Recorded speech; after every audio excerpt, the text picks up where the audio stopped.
موزیکلند، جایی که خیلی ها ازش میترسن. سلام به روی ماهتون عزیزان دلم، حالتون چطور؟ من علی حسین پورم و اینجا رسانه موزیکلند. ببخشید که توی چند ماه گذشته دوباره سرما خوردم برای بار 176م. اگر صدام گرفته عذرخواهم. سعی میکنم که خوب اجرا بکنم، با انرژی اجرا بکنم. توی برنامه میخوایم نگاهی بکنیم به 4 تا از کارهایی که جدیدا منتشر شده از زخم کاری 4 با اجرای شهریار پیروزفر، حکم و برف و کاج با اجرای روزبه بمانی و راه با اجرای عرفان طهماسبی. رویای بیرام جذاب ساده، دلم خونه از این تقدیر شوم، دنیا با هم بد کرده هر بار. منو از راه بدر کن، من حریص اشتباهم، تو تلفیق ابر و بهار و شمالی. از حکم روزبه بمانی شروع بکنیم. ترانه خود روزبه است، ملودی حامد حسینی و تنظیم سعید زمانی. ترانهش میگه من حاضرم به حکم تو هر کاری که بگی کنم، فرصت بده بهم یه بار درست زندگی کنم. خیلی جذابه این بیتش. گفتی قسم نخور ولی به غیر دیدن غمت چیزی منو نمیکشه به مرگ دوست داشتنت. میدونی دیگه خیلی ها میگم مثلا به مرگ مادرم، به مرگ تو، به مرگ خودم. اینجا وقتی میگه به مرگ دوست داشتنت داره از عزیزترین چیزی که براش وجود داره و خیلی برام جذاب بود. واژه جدیدی بود به مرگ دوست داشتن. فکر نمی‌کنم جایی شنیده باشم، یا نمیدونم اگر شما جایی شنیدید برام بنویسید. فکرت از سر من خیلی زیاده، رویای بیرحم جذاب ساده، این همه زیبا شدن و کی یاد رفتار تو داده. این بیتش رو هم خیلی دوست داشتم. من اون تمام دیوونه هاتم، دنیا باهامه وقتی باهاتم، من متولد شب اول دیدن چشات. هر وقت بهت فکر میکنم حال چشام دیدنیه، وقتی صدات میکنم صدام بوسیدنیه، از تو که دورم یک نفس حس میکنم جون کندن و حتی نفس کشیدنم مریض میکنه منو. توی ورس دومش با یک کلام ساده، شاید بشه گفت کلیشه روبرویم، اما برای من قابل چشم پوشیه، به خاطر اینکه توی ورس اول نکات جذابی رو داشتیم. ملودی حامد حسینی داره کمک میکنه به ترانه. برای من جذابه. اون اولش یک فضای آرومی رو داره به من شنونده منتقل میکنه و بعد از اونجایی که میخواد یک مقدار ریتمیکش بکنه خیلی قشنگ پل میزنه. نمیتونم بگم خیلی جذاب بود، اما دوستش داشتم.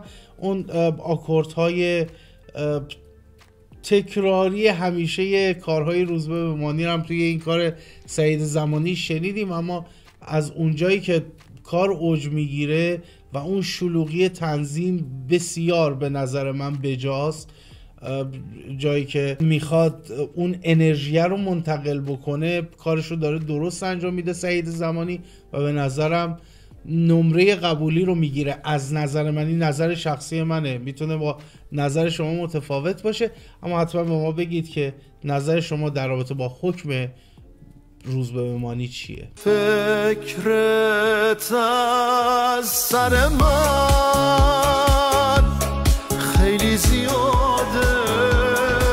بریم سراغ راه با اجرای عرفان طهماسبی. ترانه و ملودی خودشه و تنظیم امین آیین.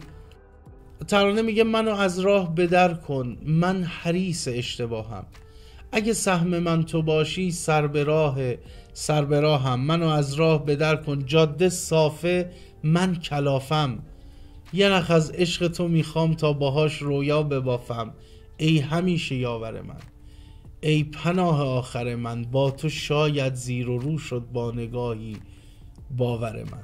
بسیار جذابه توی این بخشش، ولی توی ورس دوم که شروع میشه یک چیزی رو متوجه نمیشم. الان ما اول شخص و دوم شخص رو داریم، بعد اینجا اصلا همسفر پرنده ها حریف شاخ شب نشد، کسی تو دریای غمش چراغ داغ شب نشد، نمیدونه سفر کجاست، نه این که همسفر کیه، نمیتونه خطر کنه، نمیدونه خطر چیه. اینجا من نمیدونم مخاطب این دو بیت کیه و اصلا داره راجع به چه کسی صحبت میکنه. شاید دلایل خودشو داشته باشه عرفان طهماسبی، ولی من احساس میکنم که یه بیرون زدگی داره نسبت به این ترانه. منو از راه بدر کن، اگر راه هم از تو دوره، بشکن پای دلم رو، مرگ عاشقی عبوره. توی خط آخرش هم یه بیت زیبا داریم و بسیار برای من کار محترمیه راه. و میگم من مشکلم تنها با اون دو بیت توی ورس دوشه که منطقش رو متوجه نشدم که یه دفعه همسفر پرنده ها حریف شاخ شب نشد میاد وارد داستان میشه. ملودی یکی از ملودی های همیشگی عرفان طهماسبیه، در واقع از همون همیشگی های خودشه، امضای خودش رو داره و امیدوارم که عرفان طهماسبی با ملودی سازهای دیگه هم همکاری بکنه تا توی فضاهای دیگه هم صدای عرفان رو بشنویم. جذاب میتونه باشه به نظرم. امتحانش ضرر نداره که امتحان بکنه، حالا اگر نشد دوباره برمیگرده روی کارهای خودش دیگه. و توی تنظیمش هم اون آمبیانسی که توی در واقع کار هست، یه سری المان هایی وجود داره که داره اون فضای شب رو به من شنونده القا میکنه. اون برام جذاب بود و تنظیم خلوتی که این کار داره به آرامش کار و به اون حسی که اثر و خود عرفان طهماسبی میخواد به مخاطبش منتقل بکنه به نظرم تنظیم کمک کرده. برای من کار جذابیه. امیدوارم که شما هم دوست داشته باشید. نظرتون رو حتما راجع به راه با اجرای عرفان طهماسبی برامون بنویسید. منو از راه بدر کن، من حریص اشتباهم. بریم سراغ زخم کاری 4 با اجرای شهریار پیروزفر. ترانه خود شهریار بوده، ملودی علیرضا افکاری و تنظیم حبیب خزایی‌فر. دلم خونه از این تقدیر شوم، دنیا باهام بد کرده هر بار. یعنی اینجا این اشتباه هر باره رو متوجه نمیشم. یعنی شما هی به دنیا اومدی، بعد هی دنیا باهات بد کرده، یا مثلا هی بد کرده دوباره بد کرده دوباره بد کرده. خب بین این بدی ها یا شما باید بگی که همواره با هم بد بوده، همیشه با هم بد بوده، یا با هم بد کرده هر بار. منطق نداره. اشتباه توی روایت. غمم یک بغض دامنگیره که زده، فریادم رو صد کرده هر بار. این زده هم اینجا اضافیه. شما میتونستی بگی غمم یک بغض دامنگیره که فریادم رو صد کرده هر بار. میدونی تازه اون دامنگیره هم باز اضافیه. غمم یک بغضه که فریادم رو صد کرده هر بار. دامنگیره که زده، این میشه اضافه گویی که از نابلدی ترانه سراغ شهریار پیروزفر باشه میاد. به چی دل خوش کنی وقتی که درد مثل یه سایه هر روز و هر شب همراهته؟ به کی تکیه کنی وقتی که درد زخم رفیقات روشونه هاته؟ ترانه رو اگر موزون مقفا مخیل در نظر بگیریم، نه اینجا ما وزنی میبینیم نه قافیه ای میبینیم. تخیله رو داره، فقط همین یک نکته رو، وگرنه اون المان های دیگه ترانه رو و شعر رو درش نمیشه دید.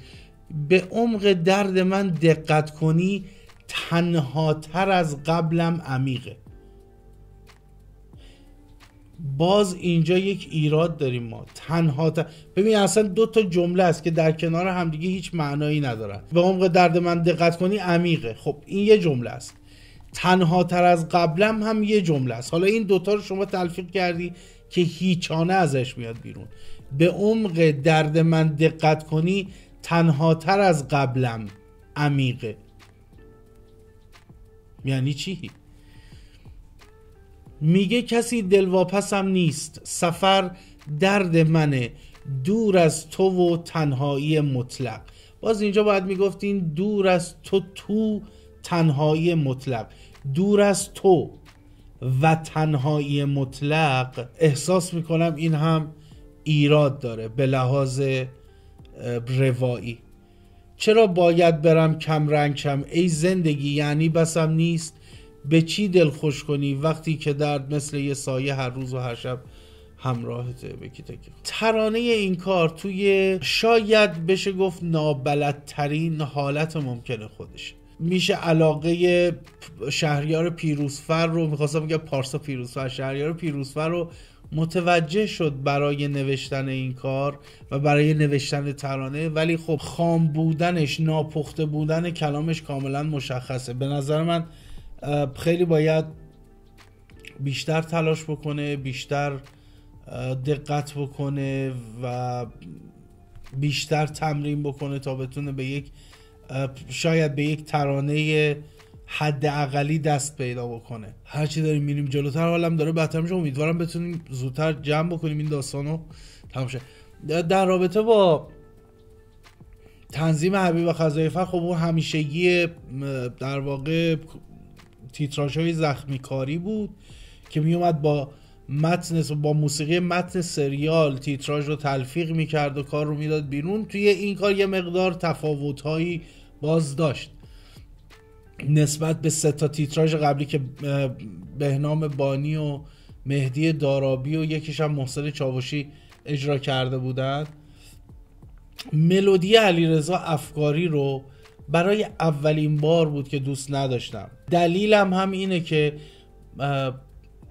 جنس صدای شهریار پیروزفر رو نمیپسندم، یعنی سلیقه من نیست. دقت بکنید دارم میگم سلیقه من نیست ها، یعنی معناش این نیست که صدای شهریار پیروزفر بده یا خوبه یا هر چیز دیگه. سلیقه من نیست. سلیقه من میتونم از صدای شهریار پیروزفر خوشم بیاد، میتونه خوشم نیاد، یعنی از جنس صدا، رنگ صدا. از صدای محمد رضا شجریان، هایده معین، ابی میتونم خوشم بیاد، میتونم خوشم نیاد. سلیقه‌ایه. و صدای شهریار پیروزفر هم سلیقه من نیست، شاید به اون خاطره که من نتونستم با ملودی علیرضا افکاری ارتباط برقرار بکنم. اما احتمال بیشتر این قضیه رو میذارم روی ترانه که علیرضا افکاری معمولا از ترانه های بسیار خوب و چارچوب دار استفاده میکنه. اینجا که ما میبینیم در تقابل با یک ترانه که نمیشه اسمش گذاشت، با یک متن معمولی،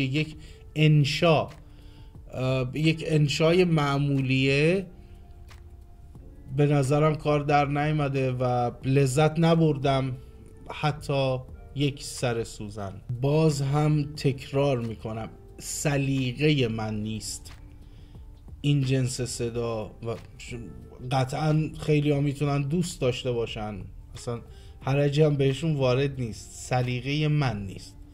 تقدیرش.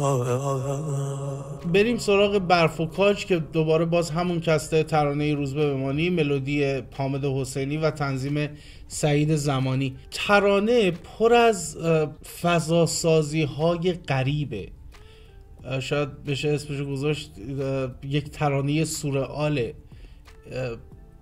حالا گوش بکنیم با هم. تو تلفیق ابر و بهار و شمالی، تو تنها جواب یه دنیا سوالی، تو چشمات شب آسمون کویره، تو یه ابری که رو زمین راه میره، تو حس تماشای آرامشی، تو دنیا رو سمت خودت میکشی، تو هستی و هر ثانیه آرزومی، تو زیباترین حسرت روبرومی، تو شکل یه دریا توی ارتفاعی، نگاه کن کجایی کجایی کجایی، شبیه یه باغی که تو آسمونه، تو رنگ چشات مشق رنگین کمونه، تو عطر تنت شعر تصویر حرفه، یه ترکیبی از کاج و آتیش و برفه. برف و کاج رو در ترانه دوست دارم، جاهای جذابی توش هست، اما یک مسئله‌ای با ملودیش دارم که احساس میکنم،